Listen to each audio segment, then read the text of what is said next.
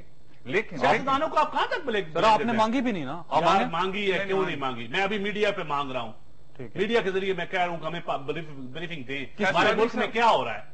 کس چیز پہ بریفنگ ہر چاہیے؟ چیز پہ دیں. میں کا رول کیا ہے اس خطے میں، کیا ہو رہا ہے، کیا جنگ ہے، ہم کس جنگ کا حصہ بنے ہوئے ہیں، کب اس قوم کی اس جنگ سے جان چھوٹے گی. میں as a parliamentarian as a member of national security committee میں مانگتا ہوں. ہونا چاہیے مجھے نہیں پتا. نہیں مگر جو چیز میں ویسے بتانا مختصر چاہتا بات ہوں ہے. جو چیز میں بتانا ان کو اگر نہیں پتا چلے گا پالیسی کیسے بنے گی. اچھا اچھا مجھے بریک لینڈ دے. بریک کے بعد ایگزیکٹ اسی جگہ سے بات سٹارٹ کریں گے کہ پالیسی بنانا اگر حکومت کا کام ہے تو آپ حکومت کو اطلاع تو دیں. اگر آپ اطلاع نہیں دیں گے تو یہ پالیسی کیسے بنائیں گے؟ چھوٹی بریک. بریک کے بعد واپس آ رہے ہیں.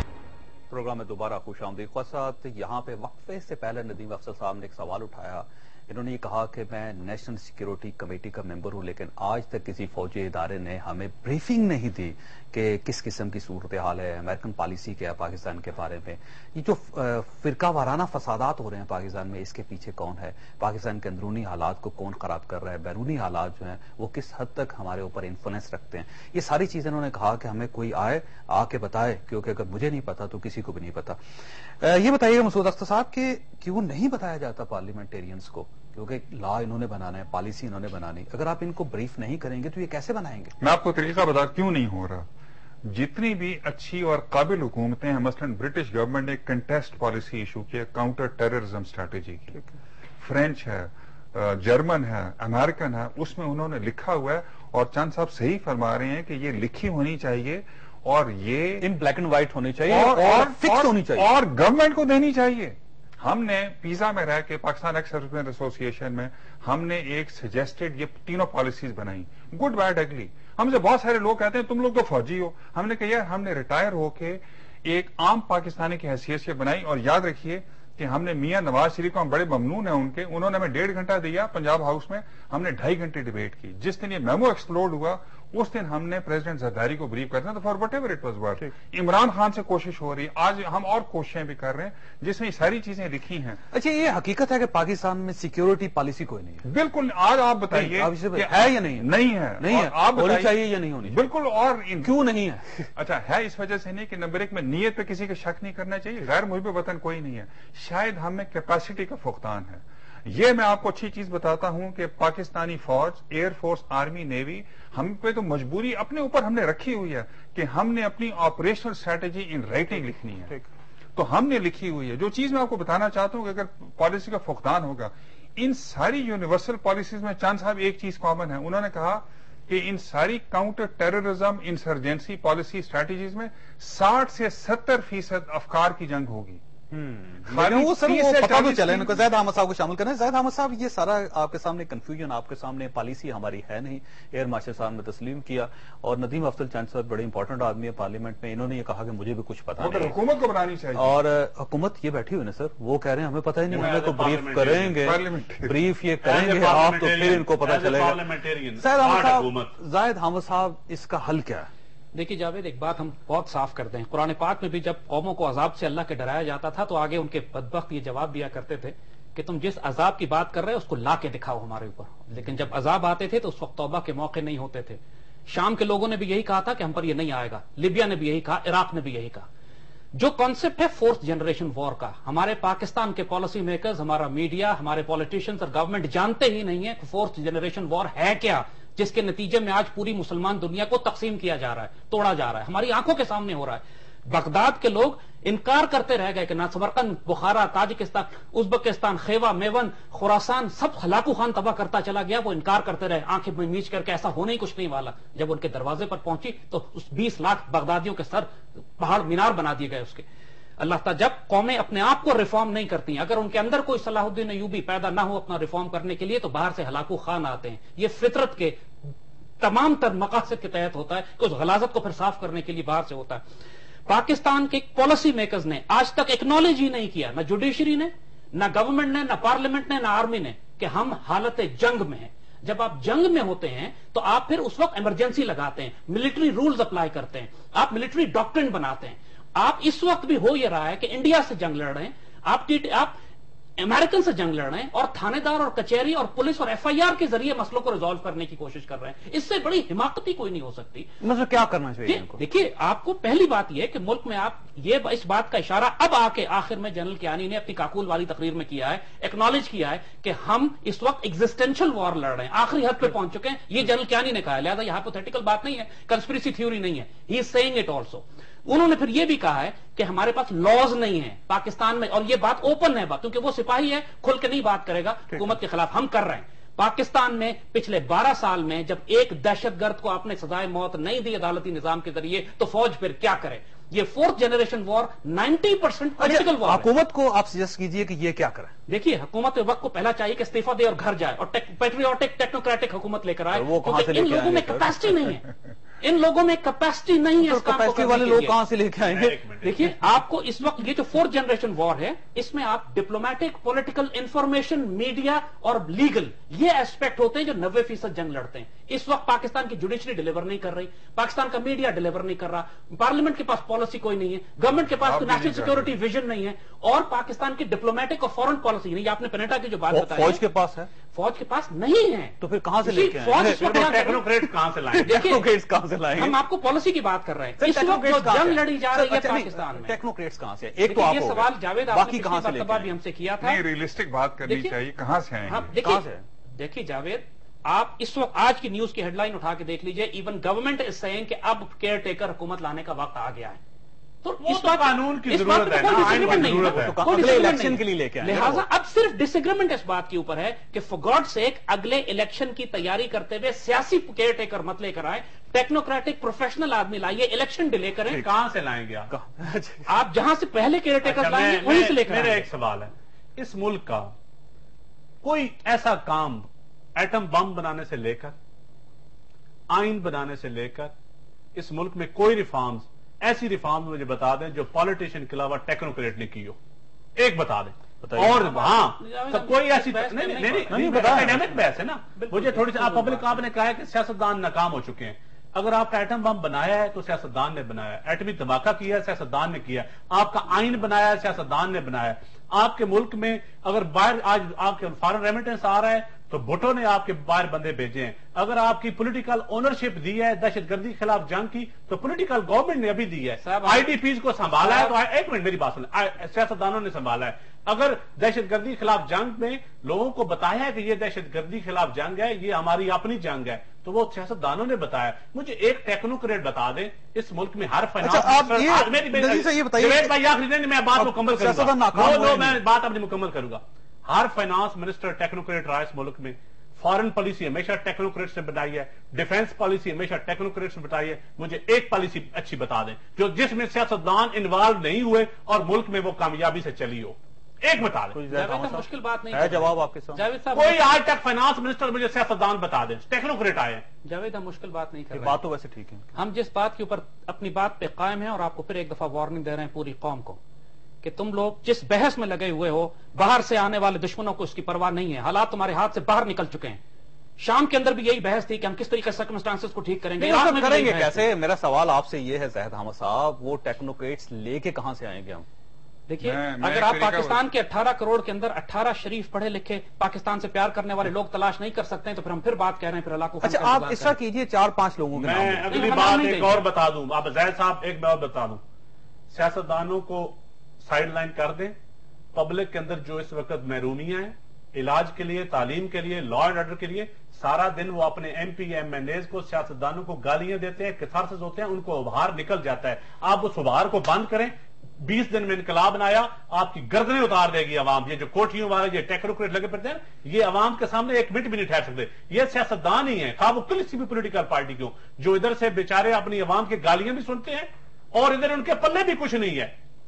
اصل حکمرانی بھی اور میں پلے کچھ نہیں. سیاستدانوں کے پاس یار 100% حکمرانی نہیں آئی. زید صاحب ٹھیک کہتے ہیں, اصل آج بھی اہم پالیسیز ٹیکنوکریٹ سے بنا رہے ہیں, خواہ وہ پسے پردہ ہو, خواہ وہ ٹی وی اسکرین کے سامنے ہو. ہاں یہ ہو سکتی ہے کہ اینکروں کو اٹھائیں, ان تجزیہ نگاروں کو اٹھائیں, ان کی ایک حکومت بنا دیں. میں تو کہتا ہوں اب پولیٹیکل لوگوں کو یہ بھی کر دینا چاہیے کہ ان اینکرز کو, ان اینالسٹوں کو 1 سال کے لیے ملک دے دینا چاہیے, اور خدا نخواستہ پھر بنگلہ دیش یا اس سے رزلٹ آپ کے سامنے آ جائے گا. میں یہاں پہ بریک لوں گا. بریک کے بعد ندیم افسر صاحب سے پوچھنا ہے کہ اگر اینکرز تیار نہ ہوئے تو پھر کیا بنے گا اس ملک کا. چھوٹی سی بریک کے بعد واپس سارے اکٹھے مل کے پروگرام میں دوبارہ خوش آمدید. خاصت اس میں کوئی شک نہیں کہ حالات بے انتہا خراب ہیں. پوری دنیا بھی ہمارے خلاف ہے اور ہم اپنے خود بھی خلاف ہیں. ملک کے اندر جو فسادات ہو رہے ہیں یہ تو ظاہر ہے اس کا ذمہ دار تو کوئی نہیں سوائے ہمارے, کیونکہ ہم خود ہی ذمہ دار ہیں, خود ہی ایک دوسرے کو ماری جا رہے ہیں. ہم سب کا اپنا اپنا اسلام ہے اور اس اسلام کے مطابق ہم دوسرے لوگوں کو کافر قرار دے رہے ہیں اور اس سے لڑائی جاری ہے. آخر اندر بھی تو حالات کسی نے ٹھیک کرنے ہیں. شاید ہم سب اندر کون ٹھیک کرے گا ان کو؟ دیکھیے اندر آپ قصاص نافذ کیجئے. اللہ تعالیٰ نے ایک بات واضح قرآن میں فرمائی ہے کہ تم قصاص نافذ کرو, اس میں تمہاری زندگی ہے. آپ اللہ تعالیٰ کے حکم سے باہر نکل کے بغاوت کر کے اللہ اس کے رسول سے اعلان جنگ کر کے سمجھتے ہیں کہ حالات ٹھیک ہوں گے, تو ایسا نہیں ہوگا. سود اور ربا کے نظام کے بارے میں اللہ نے کہا ہے کہ اس سے اللہ اس کے رسول کی جنگ ہے. آپ کے ملک میں نافذ وہ نظام ہے, آپ حالت جنگ میں ہیں اللہ رسول. وہ تو 58 اسلامی ملکوں میں. ایک سیکنڈ. دوسری بات, آپ کا دوسرا بڑا جرم کہ آپ کے ملک میں قصاص نہیں ہے. اس سے فرق نہیں پڑتا, مجھے اس بحث میں ہم نہیں پڑھنا چاہتے, لیکن مارشل لا لگائیں, ملٹری کورٹس ہوں, سول عدالتیں ہوں. فار گاڈ سیک پچھلے 12 سال میں ایک دہشت گرد کو کسی عدالتی نظام کے ذریعے آپ نے پھانسی نہیں دی. آپ کیوں نہیں؟ آپ حکومت, مجھے اس سے بحث نہیں ہے. ہم آپ سے کہہ رہے ہیں کہ پروسیکیوشن کی غلطی ہے, جوڈیشری کی غلطی ہے, آرمی نے مارشل لا کیوں نہیں لگایا یا ملٹری کورٹس کیوں نہیں بنائی. آپ ان دہشت گردوں کو اللہ کے حکم کے مطابق فساد فی الارض کرنے پر پھانسیاں لٹکانا شروع کریں, پھر دہشت گردی ہو تو بتائیں. آپ اس ملک میں وہ نظام نافذ تو کریں فار گاڈ سے جس میں اکاؤنٹیبلٹی ہے. خلافت راشدہ کا وہ ماڈل پھر وہ نہیں ہو سکے گا, بڑا مشکل ہے. نہیں ہو سکے گا, پھر انتظار کریں حتی یاتی اللہ بامری, اللہ اپنا حکم لے کر آ جائے. خلافت راشدہ ایک ہم نے پچھلے MMA کی حکومت دی تھی, کتاب کے نام پہ بورڈ لے کے فرنٹیئر میں آئے تھے. اسلامی ممالک میں مجھے کوئی اسلامی ممالک بتا دیں جس میں خلافت راشدہ کا نظام ہے اور وہاں ساری چیزیں دودھ کی نہریں بہ رہی ہیں. آج سارے اسلامی ممالک کی اسی لیے اینٹ سے اینٹ بجائی جا رہی ہے. آپ کو نظر نہیں آ رہی یہ بات؟ لیکن وہ تو بڑی بحث ہے, بڑی لمبی بحث ہے. زید حامد صاحب اس طرف نہیں جا سکے. پاکستان کا حل بتائیے, میرے کوئی حال. دیکھیے آپ نے کہا تھا نا کیا کرنا چاہیے. پاکستان کی 2 پرابلمز ہیں, کرپشن اور دہشت گردی. نہ آپ کرپشن روک سکیں نہ دہشت گردی روک سکیں. اس کے بعد روتے ہیں ملک کے حالات کیوں. سر کیسے روکیں گے, آپ سے پوچھ رہا ہوں. آپ کو جواب دے چکے ہیں, قصاص نافذ کریں. چلیے جو آپ نے کہا کیا کرنا چاہیے, جب اتنی بات ہو رہی ہے پالیسی پہ, دیکھیے اس ملک کے لیے جو قومی اہداف ہیں نیشنل سیکیورٹی پالیسی وہ نہیں لکھے گئے. مثلا آج عمران خان وزیرستان جانا چاہتے ہیں, انہوں نے یہ جو طالبان ہیں تحریک طالبان پاکستان, انہوں نے ان کی شناخت کو چیلنج کیے. انہوں نے کہا کہ آپ آئیڈینٹیفائی کرتے ہو اپنے ساتھ کو لبرل آئیڈیاز کے ساتھ, تو آپ آؤ گے ہمیں مار دیں گے. خالد خواجہ اور کرنل امام کو پنجابی طالبان نے کیوں مارا؟ اسی وجہ سے. انہوں نے کہا کہ آپ کی آئیڈینٹی اور ہماری آئیڈینٹی میں فرق ہے. زید حامد ہمسر, آپ گوگل کریں ان کا نام, ان کو دھمکیاں آ رہی ہیں انہی لوگوں سے. دھمکیاں آتی ہیں روز آتی ہیں. اور وہ منارٹی کیوں کرتی ہے؟ وہ کہا زید حامد کی آئیڈینٹی مختلف ہے, ان کی آئیڈینٹی مختلف ہے. اگر فوج ایک طرف دیکھ رہی ہے اس کے اہداف ڈفرینٹ ہیں. فارن آفس کے مثلا کارگل کے اندر جب مشرف نے جنگ اعلان کر دی, جب اس نے اناؤنس کی تو فارن آفس نے کہا ہم تو آپ کو سپورٹ نہیں کر سکتے. اور یاد رکھیے چین نے آپ کو سپورٹ نہیں کیا. اور آج بھی اگر پریڈیٹر اٹیکس ہوتے ہیں تو چین بھی سپورٹ نہیں کرتا, سعودی عرب بھی نہیں سپورٹ کرتا. جو چیز میں آپ کو بتا رہا تھا پالیسی کے فقدان کی وجہ سے, جب یہ ڈیبیٹ ہوئی نیٹو روٹ کے اوپر کھولنے پہ, تو وائی ڈڈ وی بکل ڈاؤن؟ 3 ریزنز جو کہ مجھے پتا چلا ہے مبینہ طور پہ. نمبر 1, انہوں نے کہا کہ ہم 2 بل ایک بل لانے والے کانگریس میں جس میں کہ امداد رک جائے گی. لشکر اس سے سیریس ہے زیادہ. ہمیں باہر سے ہمارے اوپر حملہ ہو سکتا تھا. اگر ایک منقسم قوم ہے جس کی شناخت ایک نہیں, اس کے ساتھ یہ ہوگا. انہوں نے کہا ایک تو ہم لشکر طیبہ کو, جماعت الدعوہ کو اور حقانی گروپ کو ٹیررسٹ گروپ ڈکلیئر کر دیں گے. کانگریس میں تو کر سکتے ہیں. اچھا وہ کرتے ہیں تو یاد رکھیے چین اور سعودی عرب بھی ان کے ساتھ جائے گا. اچھا اس سے کیا ہوگا؟ اگر ہم ان کے خلاف ایکشن نہیں لیتے تو ہمیں ٹیرر سپانسرنگ قوم قرار دیا جا سکتا ہے. سینکشنز لگ سکتے ہیں پہلی دفعہ, اور دوسری دفعہ اگر پھر بھی نہیں کرتے تو اٹیک ہو سکتا ہے.